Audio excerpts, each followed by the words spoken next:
Wala nang maraming paligoy-ligoy pa, diretso sa punto na. Maiksi lang ang komentaryo, pero diretso sa punto. Maraming kuro-kuro, may tiwali, may totoo.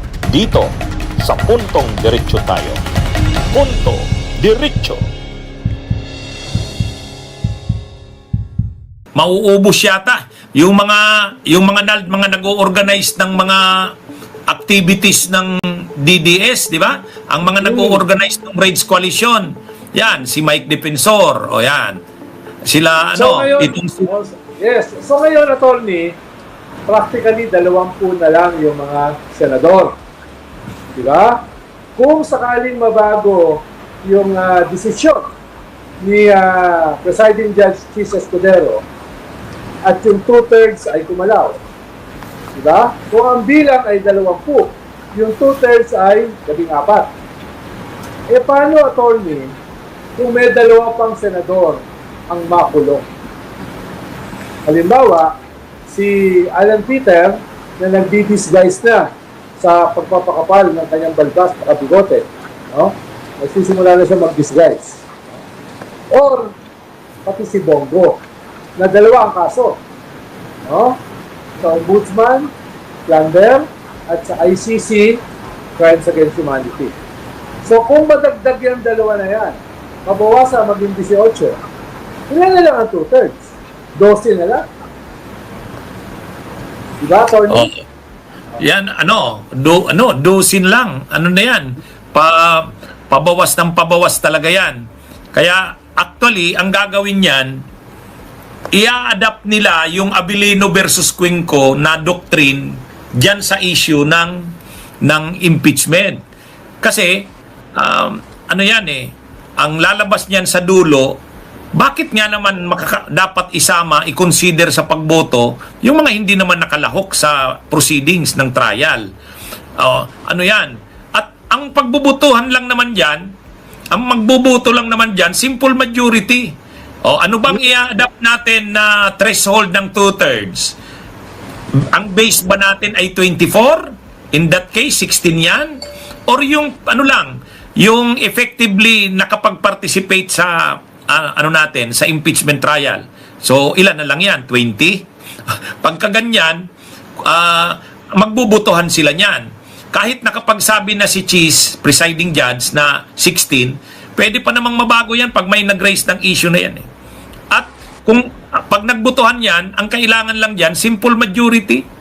At simple majority ng present, yung quorum. Yes. Kaya, Madalas maraming absent. Lalo na sa maraming absent. committee. Oo. At saka, ang balita ko, attorney, nabawasan na naman yung minority. Parang maraming tahimik na ngayon sa minority. Kahit nga nitong nakaraang linggo, si Pia Cayetano hindi mo na makitang maingay, parang nag-grind.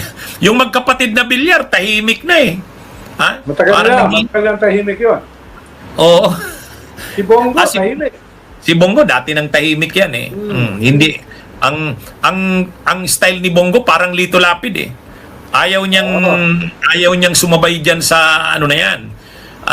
Pero, kaya ang mangyayari dito, ang maingay na lang naman talaga, si Amy Marcos, si Padilla, at saka itong si, Alan.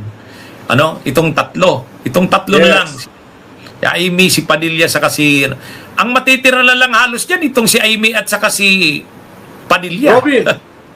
Saka, si Amy at saka si Robin. Oo. Ay si Alan, kung makukulong pa, diba? ay 42 daw na projects ang naimbestigahan nila Senador Ping Lacson. 42 projects. At mahigit 20 daw yung ghost. Oo. At kung hindi yung hindi na-deliver or kinapos. Dahil, at saka, may mga sloping projects kahit walang slope. Tapos may reclamation projects pa na nabenta na raw. Nabenta na reclamation projects. Pa naglabas ng desisyon yung Philippine Reclamation Authority na binabawi yung reclamation rights merong malulugi dyan ng bilyones. Ang lumalabas kasi Donald, hindi sila kumuha ng permit sa reclamation. Kaya hindi sila kumuha ng permit sa PRA, Philippine Reclamation Authority. Hindi rin Yes. sila kumuha ng permit sa Laguna Lake Development Authority. Bakit sila hindi kumuha? Kasi ang project nila is slow protection. O dahil is slow protection, hindi naman reclamation. Kaya lang, Oh. pag tiningnan mo yung project, is slow protection ang pangalan, pero yung actual na kinalabasan, Reclamation ang ginawa. reclamation. Kaya, At binenta yung na-reclaim na lupa. oo, napakalawak nung area. Hindi na siya simpleng slow protection, reclamation. At ito yung malala dyan, Al. May budget yung slow protection kasi flood control yan. Galing yan sa galing yan sa pork barrel insertions ni Alan Cayetano. Oh, Yes. ngayon, Bilyones yun, bilyones. bawat slow protection project 100 million eh. Eh ngayon, ang nangyari dito, matindi rin sana yung yung modus eh.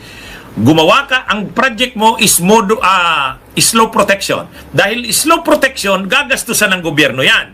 Kasi flood control.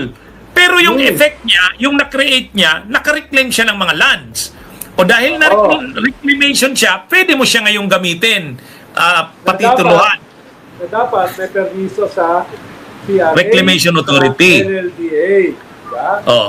At saka dapat private ang kung private man ang nag-reclaim, dapat ang gumastos noon private. Bakit ang Yes. ginastos gobyerno? Pera Pinalabas ng- lang na pera slow ng- protection. Yes, pera ng gobyerno. Kaya patong-patong violation yan, ha? Kung sino man ang may kasalanan dyan.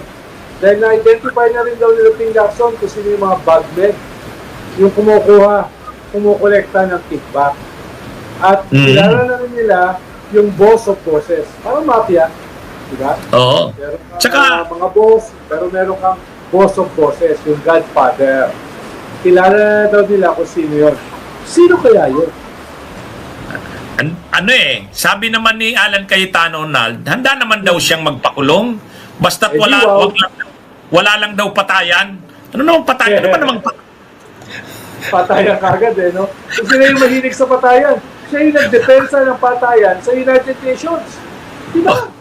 Oh. Kanino ba lang galing yung patayan? Di ba?